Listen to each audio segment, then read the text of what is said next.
Welcome everyone, my name is Eric. I'm the founder of the Royalhood and Father and Son Camp Experiences. And today we are so privileged to have Dr. Alan Meyer with us. He is a founder of Careforce Life Keys and also the best-selling author of the Valiant Man, a program and a course that's widely used across the world that's been pivotal in shaping the hearts and the lives of men everywhere across the globe.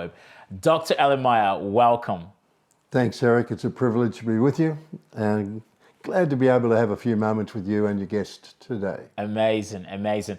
Now, in the work that I do, I work a lot with young people, and it's around this idea that it's easier to raise strong children than to repair broken men. You see, I am fascinated with how, as leaders, we can help shape our boys who one day will become fathers, leaders in the community to be exceptional men.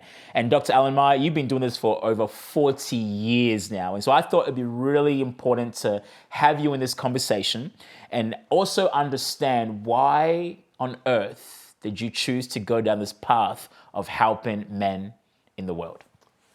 Well, it's because what men do in relationships is a key factor as to whether relationships succeed or fail. I guess in some ways it flows out of the whole Bible idea or the biblical idea of headship. Headship isn't essentially the idea that men get to run the show, make every choice, do it whatever they want. Headship is simply the recognition is that what men do affect everybody. Yeah. And I watched the way in which pornography was destroying men, and because it was destroying men, it damaged their marriages, their families, and damaged their confidence to be men who walked with God. Yeah. So I devoted myself to the creating of the Valiant Man course, and I've been sharing that now for the last 20 years. That's incredible. I think that when a father is able to lead the home, the impact is just as a ripple effect, because those boys then go home, they go to school and they're able to actually show positive behavior. Yeah. Now, I want to talk, we recently had you at the Father and Son Camp. Yeah. And I remember we had a round table of men who were sharing some of their struggles. And one particular man who was about 43 years of age shared that he saw a pornographic magazine that was his father's at the age of 9. Yeah. He mentioned to all of us very vulnerably that from that day he went down the rabbit hole, and even until previous years he's been fighting that battle and that addiction. So what you're saying is when the fathers are able to break some of these cycles, some of these bad habits and addictions, there can be a positive ripple effect. Is that correct? Yeah, that's absolutely true. I think it extends beyond the issue of example to beginning to appreciate the significant impact that the decline in both our culture and the pornification of our culture has had, not only on the development of men, but now significantly on the impact of the mental health and the character, the development of boys. Yeah. That opens up quite a number of issues for us, because it raises the question of why particularly do we have the problem with men? And then the very important issue of what is it about boys, what is it particularly about young boys that makes them extraordinarily vulnerable to the way in which culture has gone over the past few years. And it was that issue that awakened me to the need to take what we've been doing through the Valiant Man course, focused on adult men, and turn that focus now towards the raising of young valiant men, the boys becoming men. Amazing. And in terms of pornography or even other addictions, what are you seeing with our young men? That is, when you look forward into the future, you're like, that could hurt their marriage, that could hurt their family, that could hurt their career. I mean, we see it all the time in the news. We see these sports stars, rise to the very top in their talents, but lack character. And as a result, they have to be fired, released, or whatever it is. So what are you seeing in these young men that has made you decide to invest into them for the sake of their future? There was one issue that got my attention a few years ago. Yeah. I was invited to be part of a city outreach in Toowoomba. I spoke in 3 local Christian high schools, had 6 hours, an hour each with 6 different groups of boys. I heard things that day that I had not understood, how the development of the smartphone had impacted the moral development of this generation. Yeah. When I was growing up in Australia, you couldn't access pornography without a private detective. But these kids have phones in their hands which they can access pornography that their mums and dads wouldn't even know existed. And they can do it at school, in the schoolyard, on the school bus, wherever that phone goes, boys can be accessing pornography. And because of their age, this is a critical time in both of their brain development and their character development. And by and large, the average parent doesn't fully appreciate how extraordinarily significant this challenge is becoming. Yeah. So how do we talk to our boys, our young, valiant man, without shaming them? How do we address this topic? I mean, right now, there might be a church leader, a pastor or a youth pastor, or even a parent who's watching this, who may be aware that this is happening, but they don't know how to bring it up without it being awkward. Are there some ways that we can actually help our boys without shaming them, without judging them, but really help them realize what's really at stake here? Okay, well, my background is in education. And when you are seeking to help people to develop, you come up with a curriculum. Yeah. If you're going to, no matter what skill you want someone to learn, you need to take them from the unknown to the known. And you need to take it over a period of time.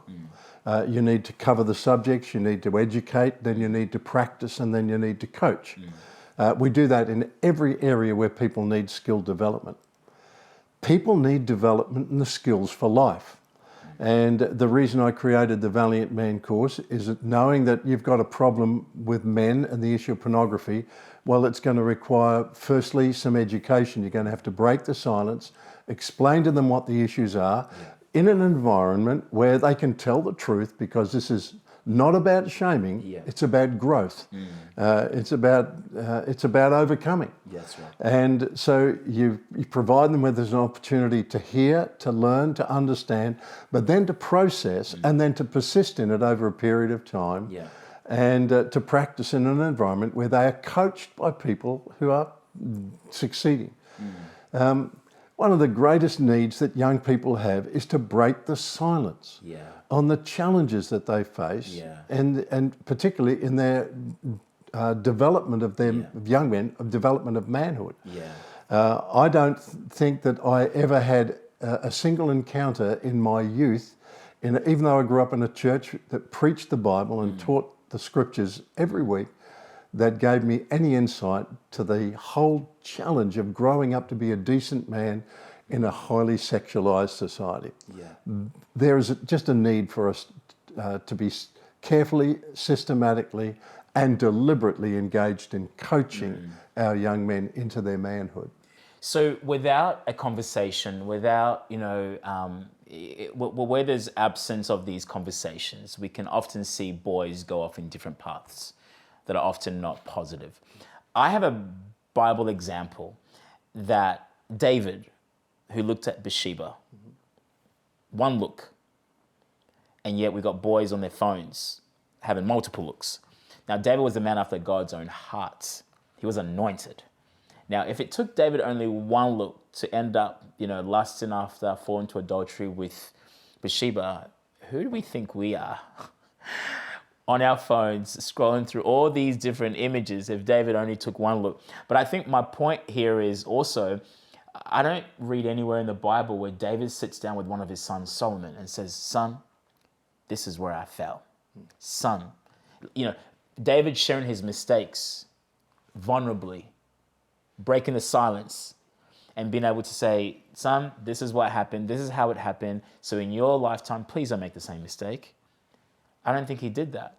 And so David had only a couple, Solomon had hundreds. So I think that where there is absence of these vital, important conversations, though difficult, it can lead our boys down a path that can impact their future and their relationships in a really negative way. And so I think that this is one of the most important conversations that a father can have with his son, but also that a church or a youth group can have with their teenagers. This is something that you and I are both so passionate about. And this is actually something that in our father and son camps, we provide space for fathers to be able to share some wisdom from their mistakes, some lessons from mistakes they've made, because A, it breaks the silence. It also helps the boy understand that when he wants to voice that struggle, he's not alone because dad has already been through it. So the wall's already down in that moment, rather than him thinking, oh, if I go to dad, I'm going to get judged. And he's going to be like, oh my gosh, I can't believe it. No, dad's already gone through that. So dad will understand me and have compassion. And so I think that, every father, every youth group, every church needs to invest in these conversations or provide the space for it, because the future relationships and marriages depend on these conversations. Oh, absolutely. And the reality is this, that boys become men one day at a time. Yeah. And there are so many things. There's an attack on manhood in our culture today, and without a very deliberate approach, the outcome of this is not going to be good. And I've been thinking through, what are you going to need to tell boys? What do you have to break the silence about? Yeah. In many ways, we can identify clearly a range of issues that boys need education about, and then as a result of that, they need coaching. Yeah. For example, is coaching like discipleship? Is that coaching is a good way of describing discipleship. Discipleship, great. Because discipleship isn't finger wagging, and discipleship isn't seeking to coerce people into It's helping them to understand what the possibilities are of obedience and faith, and then helping them to take those steps long enough for it to become part of their way of life. There is a need to deal with a cluster of issues, not just an issue. The first issue, that seems to me, is that both boys and men need to understand the potential for distortions because they're male. Yeah. Because the reality is we are living in a community that's not happy with men. In fact, there's many ways there's been an assault on manhood. And there's good reason for that. And that is because misdirected manhood is so destructive. Very. And the statistics will demonstrate that clearly. And boys need more help than girls. And if you don't help boys, the greatest problem that girls face is the way boys behave. And that can sound sexist to some, but it's simply the reality. Yeah. The statistics demonstrate that misguided masculinity is really destructive. And as a result, we get the term toxic masculinity. Yeah. What we really need is to see not a suppression of masculinity, but a renewed vision for masculinity, real masculinity. And that can only take place when people understand what the issues are, and then they're coached into the health that's available to them once they understand what that pathway to manhood looks like. Yeah, amazing. Dr. Allen, you talk about the need to break the silence. I want to know, what are the key issues that need to be addressed in order to break that silence? Okay. Firstly, there's got to be an understanding of the significant difference between raising boys and raising girls. We're living in a culture that wants to somehow try to eradicate the sense that there's any difference between boys and girls. But there are profound differences, and part of it goes to the overlooking of what God created in the biological distinctions. Yeah. The recognition that the boy is carrying a Y chromosome and the Y chromosome is way more significant in a boy's development and life than simply providing him with masculine genitals. The fact is that that will result in the rewiring of his brain, an event that does not happen in a girl's life. And the brain is the hardware of a person's personality. Boys are living with a rewired brain. Secondly, they are living with the hormone of libido. They are living with the hormone of risk, daring and aggression. They're living with the hormone of muscular development. And all of these require insight to the challenges that boys face. The rewiring of the brain makes them peculiarly susceptible to attraction through the eyeballs. Yeah. You mentioned David before. Exactly. One look. That's all it took. Because connected to the eyeball is the optic nerve, and then to the chemistry set in their head, which is stirred by nothing more than a look. And the Y chromosome presents a boy with a significant challenge he's going to need coaching to handle. The Y chromosome he'll require coaching in managing, in regulating his emotions, particularly the emotions of anger, but also the emotions of passion and lust. And because he has a pleasure center, and that eyeball can connect him to, well, it's the same as a drug hit. We would all be outraged at thinking that someone would be marketing heroin on a school property, feeding kids with heroin, knowing what that would do to their brain and to their development. But do we recognise that when they take a smartphone to school and someone brings out a pornographic pic, that through the eyeball to the optic nerve, phenylethylamine has an almost identical construction to crack cocaine? And before you know, that kid's doing drugs at school in lunchtime, but he rolls his own on the inside. Boys need that kind of understanding, and they need to understand why that look has such potency and why they need to learn to control their eyes. Well, that's just the first issue. The second issue is understanding the pleasure center of their brain and the development of their own brain, the recognition that that pleasure center is in fact an accelerator pushing them into certain behaviors. Problem, of course, boys develop later than girls. Boys, their mental development is slower, and that prefrontal cortex that is intended to help them assess the appropriateness or the inappropriateness of their passions, it doesn't get fully developed until sometime in their 20s. And so they have a desperate need for fathers. They have a desperate need for good counsellors, for good teachers, for good youth leaders. Because a boy, unrestrained, Plato put it this way, that the boy needs bridles, was the way he put it. Because a boy faces challenges at levels that girls simply do not face. And I could go on and list a number of others. So you mentioned all this stuff about the libido and also like the cortex and all of that very educated terminology. What I was hearing from that was there's a verse in Proverbs that says, "My people perish for a lack of knowledge." Now, I had no idea that looking at something on the screen is compared to taking a drug, like as you said, right? Because now that I even know that, it's like, like it just brings a greater awareness of what the heck am I doing? So we got a lot of young boys who mean well, but lack this knowledge. And as a result, as the Bible says, they perish. They perish down a road of destruction, a road down where it's filled with lust and all these addictions.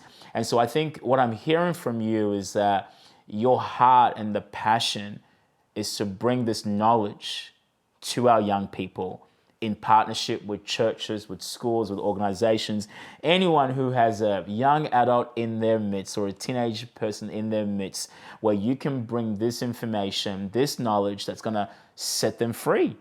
It's a truth as well that they need to hear in a generation of so much information and my truths, right? Where you give them God's truth, and hopefully we know it will set them free and set them up for an incredible life. So with that being said, what are you excited about when it comes to actually taking this message and partnering with organizations in sharing this with their young people? We know this for certain, that young men as particularly Christian young men, will respond if they're given the opportunity. Yeah. If they're given the opportunity to hear and to understand. Jesus said, sanctify them through your truth because your word is truth.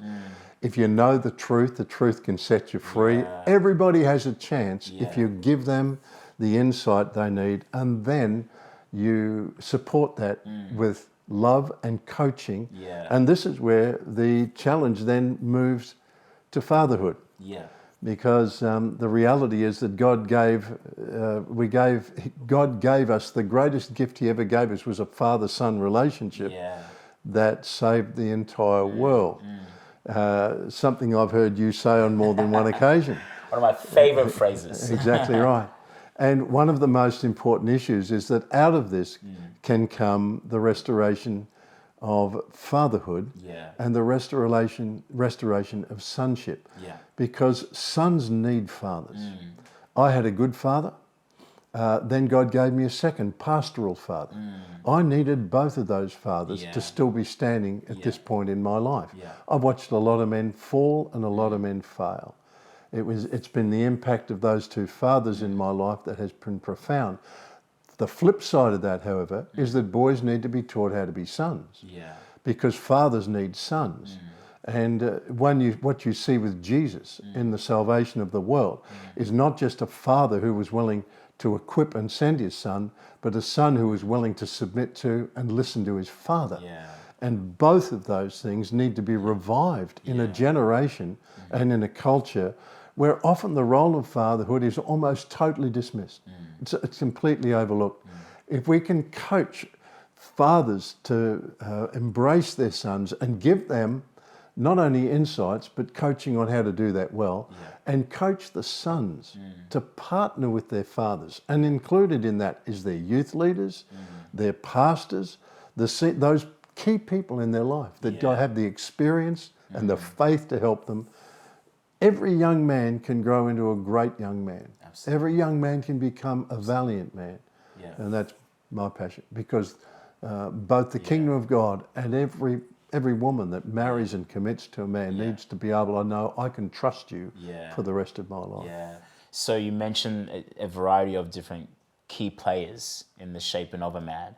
And I love how Proverbs once again says that in the multitude of counselors there is safety. You know, and there's an African proverb that says it takes a village, to raise them, to raise a child, raise them strong. And so at the very start of this conversation, you mentioned how a man's actions impact all those around him. As we're about to finish, I just want to take that phrase and I want to connect it to this, where we're going. If a man's actions impact his family and all those around him, then we ought to be investing in our young men. Absolutely. Because our future families, workplaces, everything is at stake. And that's why it's so important, and it must be a priority of any organization with young men to prioritize the investment of our young man, because that's how we invest in a brighter tomorrow. Dr. Alan Meyer, I want to thank you so much for this opportunity. I want to thank you for your dedication to this.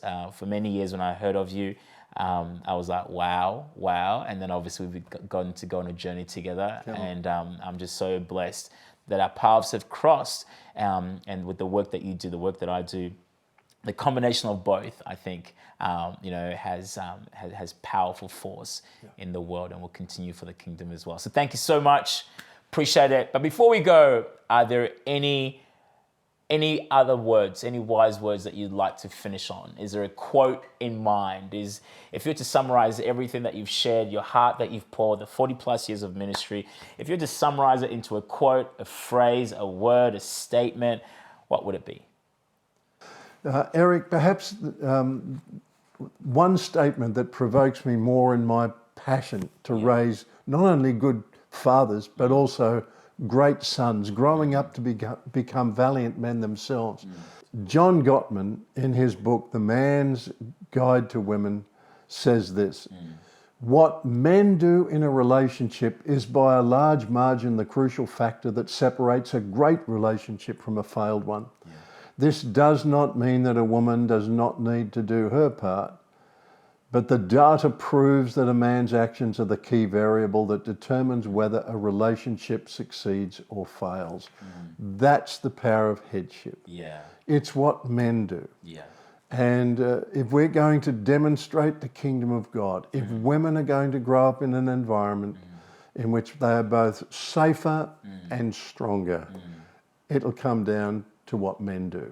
So let's raise great men. Let's be great men. Yeah. Let's be that kind of man, and let's coach our boys into becoming the kind of men that women and children can trust. Amazing. Thank you so much.